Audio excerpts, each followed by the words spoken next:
কোরআন follow দিয়া নিজের মর্যাদার বাড়তে হবে। ওইটা বদল দুবা ইলা আখির আয়াত তফরুবা। আজ এ তোমার মর্যাদা ব্যক্তি ব্যক্তি অত্যন্ত এর মুসিবতের দূরত্বে তরফ কেলে কোরআন ভক্তি হচ্ছে যে দূরত যাইয়ে গুছিয়ে রেখে তুমি তোমার মর্যাদা দিয়ে পারে দেয়।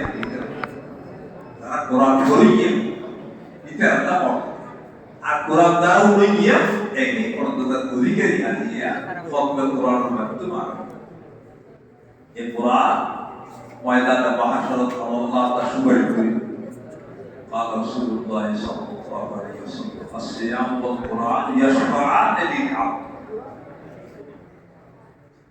রোজা এবং কোরআন